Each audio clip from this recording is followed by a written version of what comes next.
नमस्ते, good morning बच्चों। कल हमने मानव भूगोल का 12th क्लास का पहला चैप्टर पढ़ा था। उसमें हमने मानव भूगोल के सामान्य परिचय और परिभाषाओं में हमने सबसे पहले रैटजेल की परिभाषा को पढ़ा। उसके बाद सैंपल, एलन सैंपल, फिर विडाल डी ला ब्लास और उसके बाद डेकन एम पिट्स की परिभाषा को पढ़ा। आज हम उसी चैप्टर के मानव भूगोल के विषय क्षेत्र के बारे में पढ़ेंगे कि भाई मानव भूगोल है, उसके विषय क्षेत्र कौन कौन से हैं। हम मानव भूगोल में किस किस तथ्यों का अध्ययन करेंगे।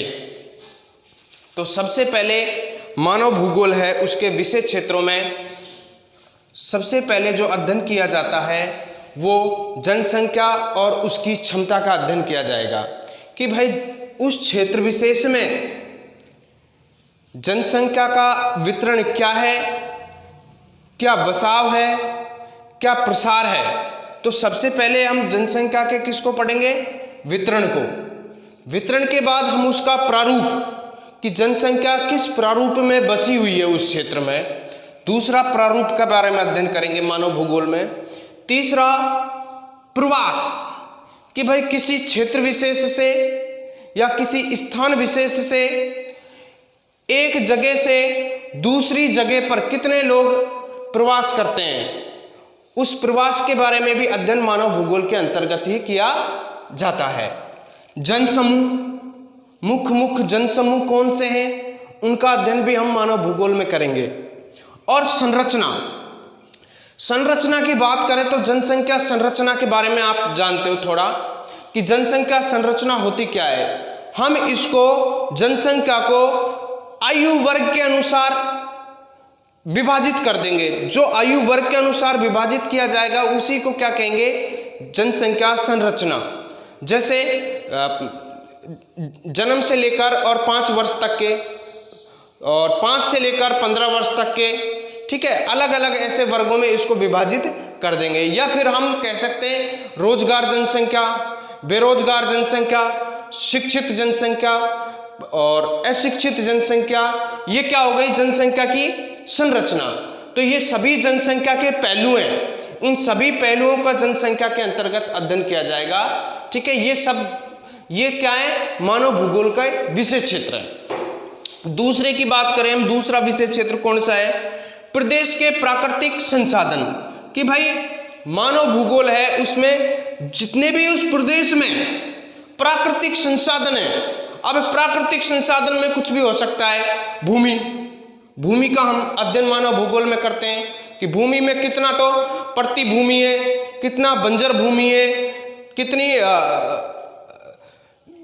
सकल भूमि है, भूमि क्षेत्र कितनी सिंचित भूमि है, कितनी असिंचित भूमि है। ये सभी किसके अंतर्गत करेंगे, प्राकृतिक संसाधन। यानी संसाधन होते क्या है, संसाधन क्या है कि वह वस्तु या सेवा जो मनुष्य की आवश्यकता की संतुष्टि करती हो, या वह वस्तु या सेवा जो मनुष्य की आवश्यकता को संतुष्ट करने का कोई गुण रखती हो, वो सभी क्या है, संसाधन है। अब ये संसाधन कितने प्रकार के होते हैं, 2 प्रकार के, एक तो मानव संसाधन और एक प्राकृतिक संसाधन। मानव संसाधन में स्वयं मानव आता है, जैसे मैं आपको पढ़ा रहा हूं, मैं क्या हूं, एक संसाधन हूं, आपको मुझसे कुछ मिल रहा है। ऐसे ही प्राकृतिक संसाधन है, प्रकृति से जो निःशुल्क उपहार के रूप में प्राप्त होते हैं वो सभी क्या है, प्राकृतिक संसाधन है। जैसे भूमि, अब भूमि का कोई किराया नहीं है, ये भूमि है, ये क्या है, प्राकृतिक संसाधन है। तो भूमि परती हो सकती है, बंजर हो सकती है, सिंचित हो सकती है, इन सभी का अध्ययन प्राकृतिक संसाधनों के अंतर्गत किया जाएगा। ये मानव भूगोल का विषय क्षेत्र है। दूसरा जल, ये भी क्या है, प्राकृतिक संसाधन है, जल का अध्ययन भी हम इसी में करेंगे। तीसरा वन क्षेत्र भी क्या है, प्राकृतिक संसाधन है, इसका अध्ययन भी हम इसी के अंतर्गत करेंगे। और खनिज भी इसमें एक मुख्य तथ्य है, खनिज का अध्ययन भी हम प्राकृतिक संसाधनों के अंतर्गत ही करेंगे। तो ये हो गए हमारे प्राकृतिक संसाधन जो मानव भूगोल के क्या है, विषय क्षेत्र। इसके बाद आते हैं सांस्कृतिक वातावरण।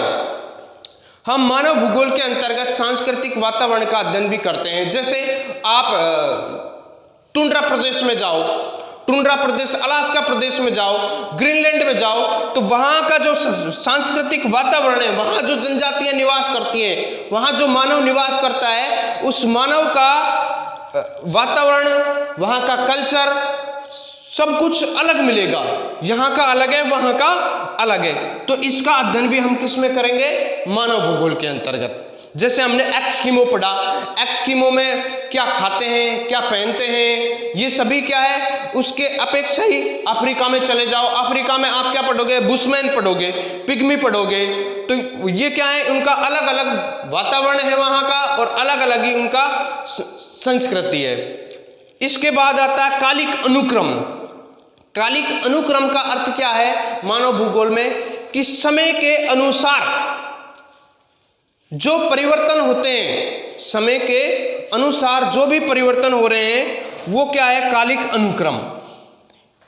इन कालिक अनुक्रम यानी पहले जो पैदा होता था वो अब नहीं है, आने वाले समय में वो नहीं होगा। तो ये सभी क्या है? कालिक अनुक्रम। कालिक अनुक्रम का अर्थ है कि आप समय के परिवर्तन को देखा जाता है इसमें। समायोजन व प्रादेशिक संगठन। आप यहां से मान लो अलास्का में गए या ठंडे प्रदेश में गए, आप गर्म प्रदेश के रहने वाले व्यक्ति हैं और ठंडे प्रदेश में जाओगे तो वहां आप एडजस्टमेंट कर लोगे, उसको आप समायोजन कर लोगे। इसका अध्ययन भी किस में किया जाएगा? मानव भूगोल के अंतर्गत किया जाएगा। दूसरे प्रदेशों से संबंध, यानी आपके व्यापार के क्षेत्र में दूसरे प्रदेशों से क्या संबंध स्थापित रखते हो? आप मान लो दूसरे प्रदेशों से विवाह, रीति रिवाज, इनसे क्या संबंध है आपके? व्यापार कहाँ करते हो, किन से आप व्यापारिक संबंध रखते हो, ये दूसरे प्रदेशों से संबंध, ये सभी तथ्य हैं जो क्या है? मानव भूगोल के विषय क्षेत्र हैं। यानी मानव भूगोल में आप इन सभी तत्वों का अध्ययन करते हो। एक व्यक्ति आया, उस व्यक्ति का नाम है हंटिंगटन। इस हंटिंगटन ने मानव भूगोल के दो विषय क्षेत्रों को दो वर्गों में बांटा है। हंटिंगटन ने मानव भूगोल के विषय क्षेत्र हैं उनको दो वर्गों में बांटा है। कौन कौन से दो वर्ग? एक तो भौतिक दशाएं, एक तो क्या है? भौतिक दशाएं, और दूसरी क्या है? मानवीय अनुक्रियाएं। हंटिंगटन ने मानव भूगोल के दो विषय क्षेत्र बताए हैं, एक तो भौतिक दशाएं और दूसरा मानवीय अनुक्रियाएं। ये आपके मुख्य रूप से विषय क्षेत्र हो गए। इसके बाद हम मानव भूगोल का विकास पढ़ेंगे। मानव भूगोल का विकास क्या है? मानव भूगोल पहले कैसा था, उसके बाद भूगोल के क्षेत्र को कैसे धीरे धीरे आगे बढ़ाया गया, वो जो विकास उसका हुआ वही इसका विकास है। इसमें सबसे पहले विकास को हमने तीन वर्गों में रखा है: प्राचीन काल, मध्यकाल और आधुनिक काल। प्राचीन काल में मानव भूगोल कैसा था, क्या उसके संबंध थे? तो सबसे पहले प्राचीन काल के बारे में अध्ययन करें तो प्राचीन काल में विभिन्न समाजों के बीच अन्योन्य क्रिया न्यून थी। यानी प्राचीन काल में विभिन्न समाज, बहुत सारे समाज थे या कोई भी समाज है, उस समाज का एक दूसरे के प्रति अन्योन्य क्रिया, एक दूसरे के प्रति संबंध बहुत ही कम थे। यानी अन्योन्य क्रिया समाजों के क्षेत्र क्या थे? सीमित थे। यानी वो 1 किलोमीटर 2 किलोमीटर तक ही अपना संबंध स्थापित करते थे। क्यों? क्योंकि उनके पास क्या नहीं था? उनके पास परिवहन के साधन नहीं थे, या उनके पास अन्य कोई ऐसे क्रियाएं नहीं थी जिसको वो कर सके। तो ये समाजों के बीच में अन्योन्य क्रिया कैसी थी? न्यून थी। उनके पास प्राचीन काल में मनुष्य के पास ज्ञान कैसा था? सीमित था। ज्ञान कैसा था? सीमित था। तो ज्ञान सीमित होने के कारण भी भूगोल का क्या नहीं हुआ? विकास नहीं हुआ। धीरे धीरे विकास होने लगा। तकनीकी विकास का स्तर निम्न था। पहले तकनीकी विकास का स्तर क्या था? निम्न था। ये भी एक इसका मुख्य कारण हो गया। चारों तरफ प्राकृतिक वातावरण की छाप थी। चारों तरफ क्या थी? प्राकृतिक वातावरण की छाप थी, यानी व्यक्ति प्राकृतिक वातावरण से जुड़ा हुआ था, प्राकृतिक चीजों को ही उपभोग में लेता था। भारत, चीन, मिस्र, यूनान और रोम की जो प्राचीन सभ्यताएं हमें मिली, उन सभ्यताओं से हमें पता चलता है कि लोग प्राकृतिक शक्तियों के प्रभाव को मानते थे। लोग क्या करते थे? प्राकृतिक शक्तियों के प्रभाव को मानते थे। कैसे? वेदों में कहा गया है कि भाई तापमान अधिक है, तो वो तापमान अधिक होने के कारण वो किसको मानने लग गए? सूर्य देव को। दूसरा, वायु तेज चल रही है, हवा चल रही है, तो उसके लिए उन्होंने देवता बना दिया वायु देवता। अग्नि के लिए उन्होंने एक देवता बना दिया अग्नि देवता। जल के लिए जल देवता। वर्षा के लिए अरुण वरुण ये देवता होते हैं, ये देवता उन्होंने मानने लगे और इन देवताओं की वो क्या करने लगे? पूजा अर्चना करने लगे। ऐसा हमें कहाँ से प्राप्त होता है? इन प्राचीन सभ्यताओं से। जैसे भारत की प्राचीन सभ्यता, चीन की, मिस्र की, यूनान की और रोम की, ये जो प्राचीन सभ्यताएं प्राप्त हुई, इनमें हमें इन देवताओं के बारे में प्राप्त होता है। यूनानी दार्शनिकों में थेल्स और एनेक्जिमेंडर, एक व्यक्ति आया थेल्स और दूसरा है एनेक्जिमेंडर। इन दो व्यक्तियों ने जलवायु, वनस्पति और मानव समाजों का वर्णन किया है। थेल्स और एनेक्जिमेंडर दो व्यक्ति हैं, ये यूनानी दार्शनिक हैं। इन्होंने जलवायु, वनस्पति और मानव समाज का वर्णन किया है। अगला एक व्यक्ति आया अरस्तु। अगला कौन सा व्यक्ति आया? अरस्तु। अरस्तु ने तो ये कहा है कि वातावरण के प्रभाव से की वजह से ठंडे प्रदेशों के मानव बहादुर होते हैं और चिंतन में कमजोर होते हैं, परंतु एशिया के जो व्यक्ति हैं वो सुस्त और चिंतनशील होते हैं। अर्थात ऐसा भी कहा गया है, ये अरस्तु ने बताया है। एक व्यक्ति और है ली नाम का व्यक्ति है, उसने ये कहा है कि जो व्यक्ति पहाड़ के पास वाले इलाकों में रहते हैं उनकी आंखें छोटी पाई जाती है और जो व्यक्ति समुद्र के खुले इलाके में रहते हैं उनकी आंखें बड़ी पाई जाती हैं। क्यों? क्योंकि ये वातावरण का प्रभाव है। क्या है? वातावरण का प्रभाव है। ऐसा ही हेरोडोटस, एक व्यक्ति आया हेरोडोटस ने कहा कि घुमक्कड़ जातियां और स्थायी कृषक जातियां, घुमक्कड़ जातियां और स्थायी कृषक जातियों के जीवन पर भी वातावरण का प्रभाव बताया गया है। क्यों?